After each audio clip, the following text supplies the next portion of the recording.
La Bible David Martin 1855. Le livre d'Abdia le prophète. Abdia chapitre 1. La vision d'Abdia.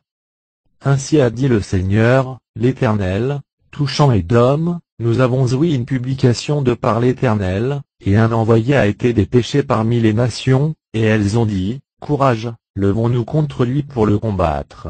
Voici, je te rendrai petit entre les nations, tu seras fort méprisé. L'orgueil de ton cœur t'a séduit, toi qui habites dans les fentes des rochers, qui sont ta haute demeure, et qui dis en ton cœur, qui est-ce qui me renversera par terre?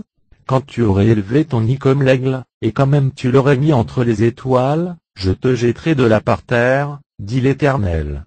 Sont-ce des larrons qui sont entrés chez toi, ou des voleurs de nuit? Comment donc as-tu été rasé? N'eussent-ils pas dérobé jusqu'à ce qu'ils en eussent eu assez? Si des vendangeurs fussent entrés chez toi, n'eussent-ils pas laissé quelques grappillages? Comment a été fouillé l'Es-Autréma? Comment ont été examinés ces lieux secrets? Tous tes alliés t'ont conduit jusqu'à la frontière, ceux qui étaient en paix avec toi, t'ont trompé, et ont eu le dessus sur toi, ceux qui mangeaient ton pain, t'ont donné le coup par-dessous, sans qu'on l'aperçût. Ne sera-ce pas en ce temps-là, dit l'Éternel, que je ferai périr les sages au milieu des dômes, et la prudence dans la montagne de accent aigu Es-Autréma?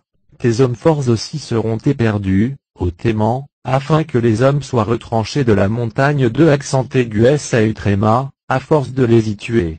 La honte te couvrira, et tu seras retranché pour jamais, à cause de la violence faite à ton frère Jacob.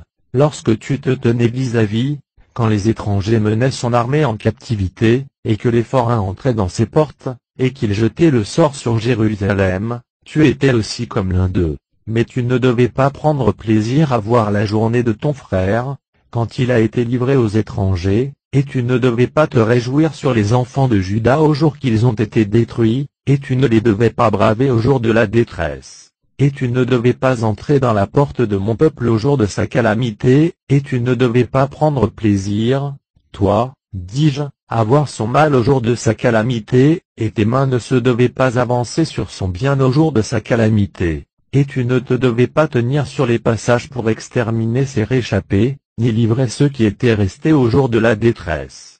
Car la journée de l'Éternel est proche sur toutes les nations, comme tu as fait, il te sera ainsi fait, ta récompense retournera sur ta tête.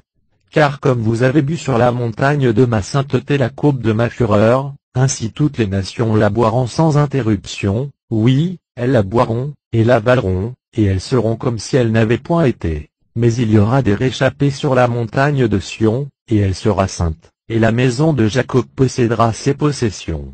Et la maison de Jacob sera un feu, et la maison de Joseph une flamme, et la maison de accent aigu Es-Autréma du chaume, ils s'allumeront parmi eux, et les consumeront, et il n'y aura rien de reste dans la maison de accent aigu Es-Autréma, car l'Éternel a parlé. Ils posséderont le Midi, savoir, la montagne de accent aigu Es-Autréma, et la campagne, savoir, les Philistins, et ils posséderont le territoire d'Ephraïm, et le territoire de Samarie, et Benjamin possédera Galaad.